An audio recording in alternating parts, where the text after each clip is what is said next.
अस्सलामुअलैकुम, क्या हाल है? होप ठीक होंगे, खैर से होंगे, खुश होंगे।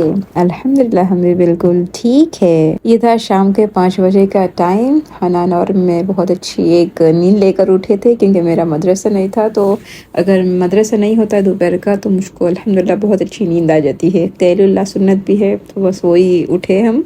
और फिर अब मैं हनाना को बिल्डिंग में ही हमारी प्ले एरिया है वहाँ लेकर जा रही थी। वो बोल के सोई थी कि अम्मी मैं उठूंगी तो मुझको लेके जाना।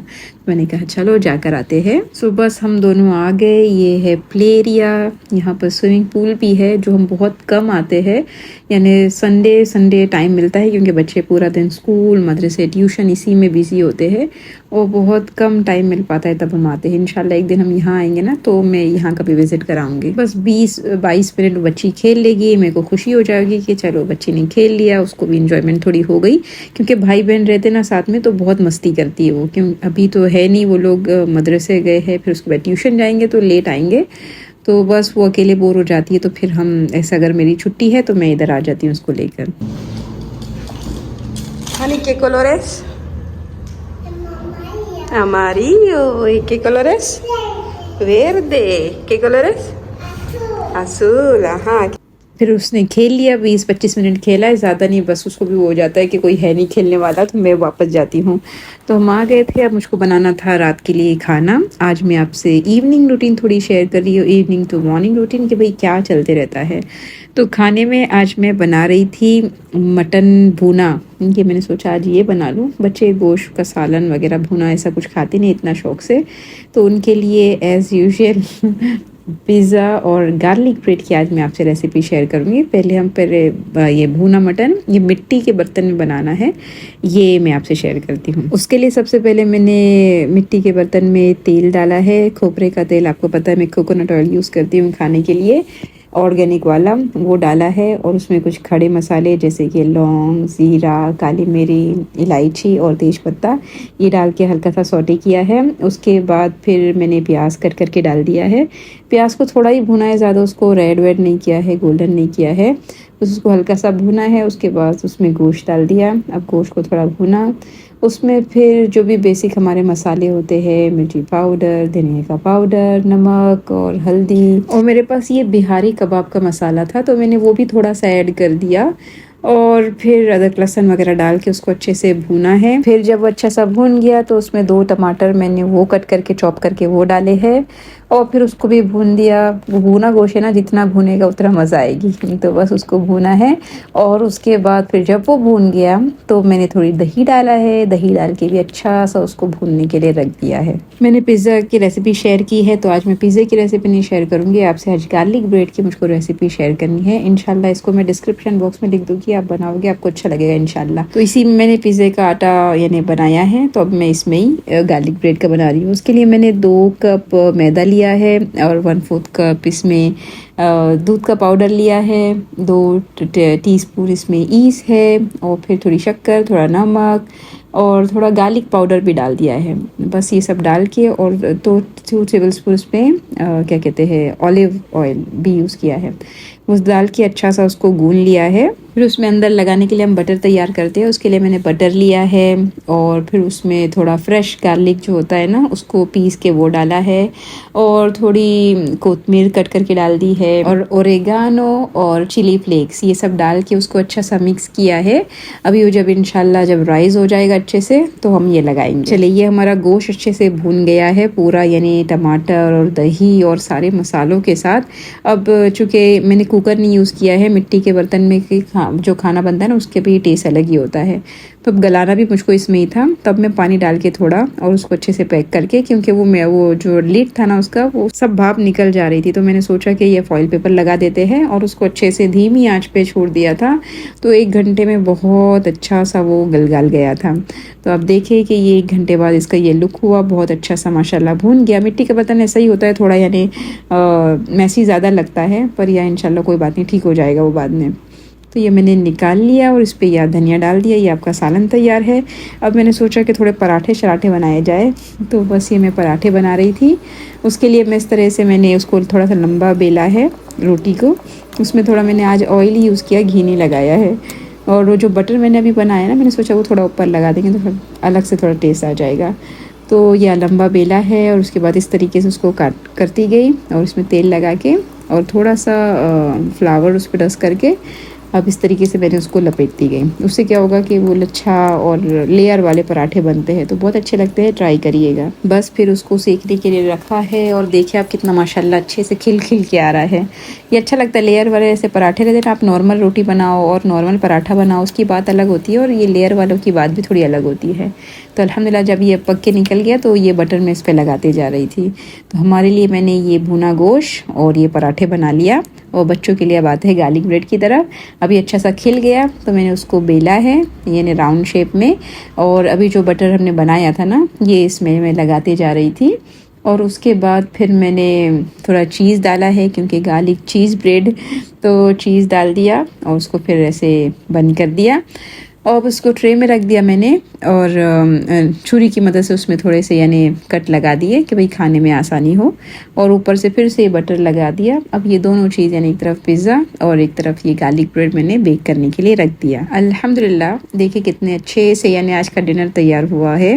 होप रेसिपी अच्छी लगी होगी, ट्राई करिएगा, अच्छा लगेगा भी। फिर यह मेरा खाना बन गया। अब मैं बच्चों को ट्यूशन से लेने जा रही हूँ, हनान और मैं जाते हैं साथ में हम ट्यूशन से लेने, और फिर उसके बाद हम आएंगे, फिर मेरे शौहर आएंगे, हम सब मिलके इंशाल्लाह साथ में बैठ के खाएंगे। फिर रात का खाना खाने के बाद बच्चे क्योंकि पूरा दिन बिजी होते हैं तो आधा घंटे का उनको रिलीफ चाहिए होता है, तो उनको गैजेट उनके दे दिए जाते हैं, मोबाइल, और इसमें वो देखना शुरू हो जाते हैं अपनी गेम वगैरह।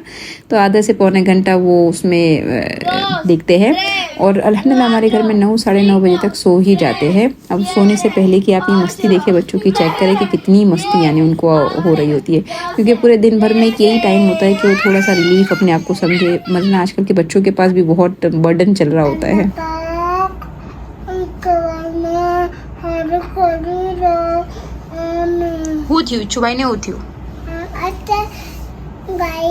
આટલે વાગેલું છે? હા તો અલ્લાહ પાક પાસેથી દુઆ કરતી છે? હા ધીમા હારું। તો अच्छा, सोने से पहले मेरी एक आदत है कि जो जा नमाज है, जो मुसल्ला है ना, वो मैं नमाज ईशा की पढ़ने के बाद उधर ही रहने देती हूँ ताकि फजर या तहज्जुद में जो भी उठे तो एक वो रहे कि हाँ मुसल्ला है बिछावा और हम जाके उधर नमाज़ पढ़ने वाले। तो बस एक ऐसी आदत है कि रात की नमाज के बाद मुसल्ला में रहने ही देती हूँ। सो या बच्चों को थोड़ा चेक कर ले और फिर हनाना को सुनाने जाती हूँ। कह रहे उठा रू तहज्जुद में? हाँ हुई जाओ। अल्लाह हाफिज़, अस्सलाम वालेकुम, इंशाल्लाह हाफिज़।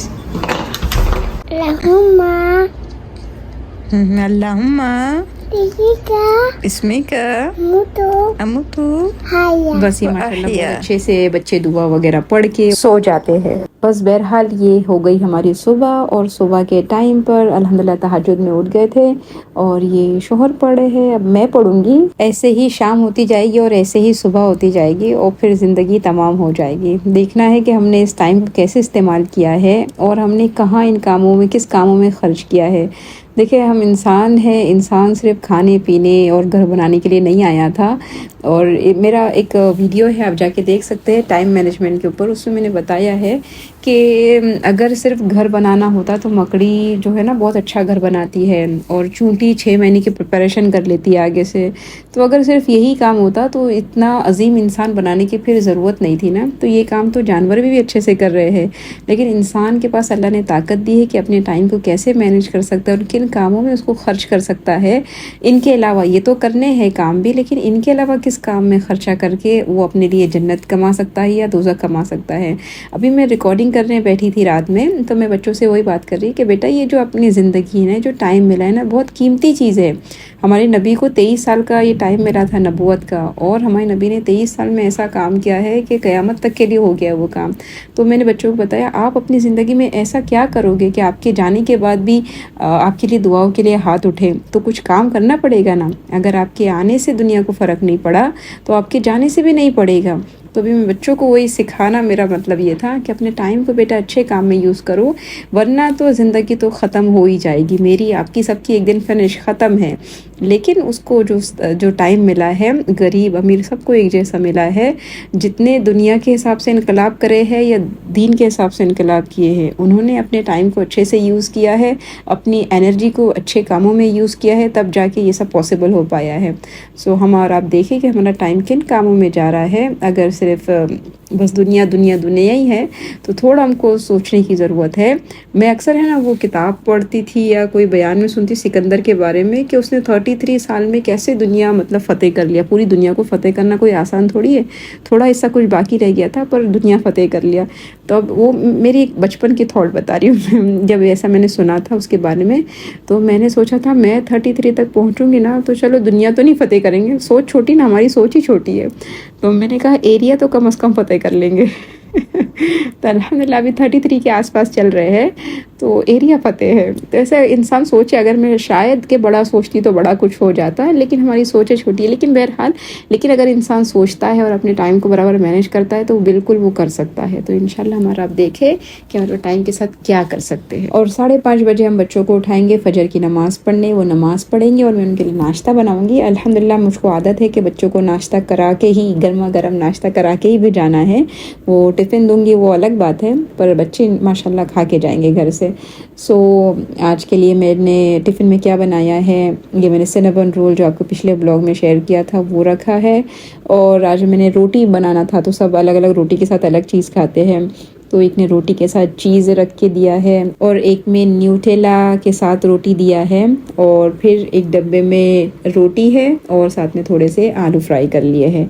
तो बस ये आज उनका लंच था। और उसमें फिर मैंने जो भी वो खाते हैं जैसे पिस्ता है और कोई प्रोटीन के बिस्किट है और थोड़े जूस के पैकेट, बस इनको दे दिया। ऐसी हमारी शाम से सुबह कुछ होती है। होप आज का वीडियो आपको अच्छा लगा होगा, लगा तो उसको लाइक शेयर सब्सक्राइब करें। तब तक के लिए अस्सलाम वालेकुम।